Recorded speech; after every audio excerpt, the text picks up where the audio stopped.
What's up, everyone? Welcome to Comic Essay.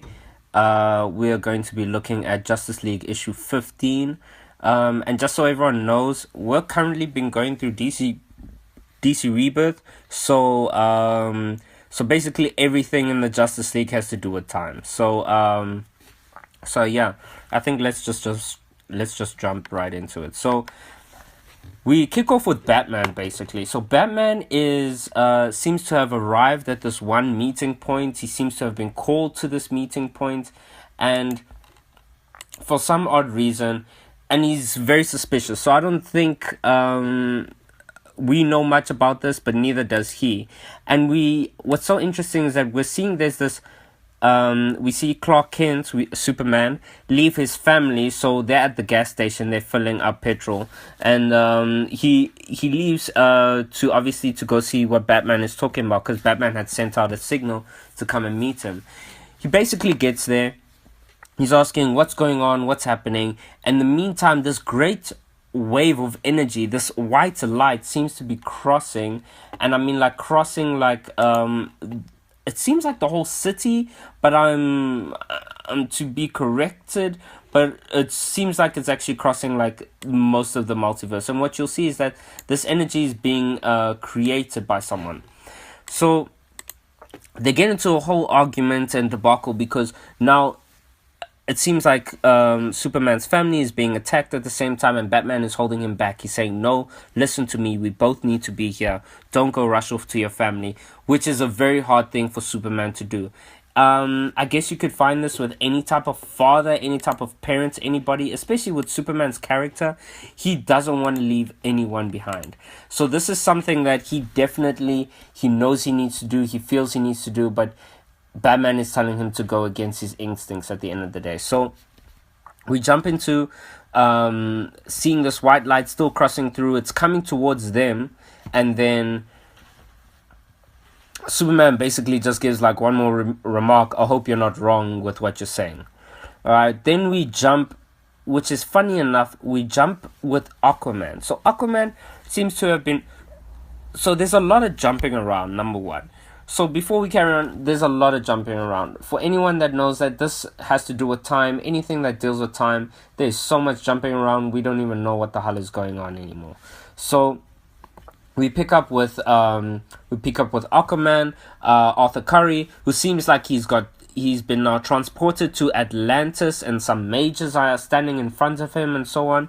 And then we jump back to the Justice League. And the Justice League seems like they're entering a conference room for some reason. And they're just having normal types of chats, I guess, that the Justice League has. And as they're walking in, this redhead woman starts running towards them. So just so you guys know, take note of this girl. She is sort of important to this story that we're going to be going through. So we see this woman, she's here, and she starts screaming. She's like, listen, they're chasing me, they're coming after me. And we finally see what it is that's chasing her. So it seems to be like these mechanical guys with red heads, funny looking dudes. Anyway, they come and they attack the Justice League, and and basically it's all hands on deck.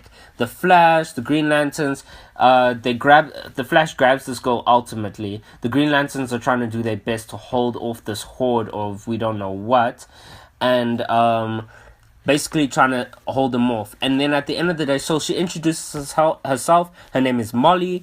We don't know what she is, but this is what the thing is. She says she has a solution to this. She says that she can help them or whatever. So she brings out this bag of gold watches, gives the Flash these gold watches, says, listen, everyone needs to hang on to these things or whatever. They're going to be needed. So they have a huge amount of significance, all right? So, and then she goes ahead and she mentions, like, but at all costs, we need Superman. Like, Superman needs to, like, we need to make sure, like, Superman is around, all right? So he's very important to this. All right, so as we're jumping through the story, we see that Superman and Batman end up with these three individuals. So these are definitely time travelers. Who they are, we're not given much information of who they are. They're known as the Infinity Corps, but that corporation, but that's about it. Batman doesn't know much about them, and neither does Superman. And I think you can see that Superman's a bit ticked off that Batman would trust people he doesn't know anything about. But at the end of the day, like, this is the situation. So these people seem to know what's happening, all right? These stones that are surrounded by them talk to them, well, they talk to at least to, they talk to them and tell them what's going on. And basically how they're describing is that this white light is moving through the world, or moving through Earth as a wave, all right? And we'll see what this wave is doing. We'll see what all of this is about at the end of the day. And then we jump back again to Cyborg. Cyborg seems to have been transported to the future. There's a green Martian looking guy that's standing over him, and he seems to know what Cyborg is. He seems to know that Cyborg has time traveled. What you'll see is that this kid is actually quite intelligent. Actually, the time period in which Cyborg has been transported to is just a very intelligent time period, and that's basically the gist of it.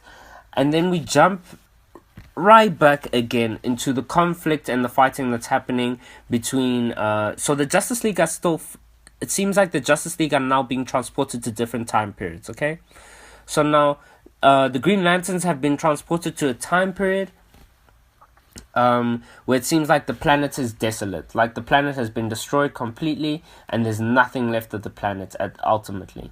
And then we're jumping back to a different time period where now Molly, so the Flash has taken these gold watches from Molly, right?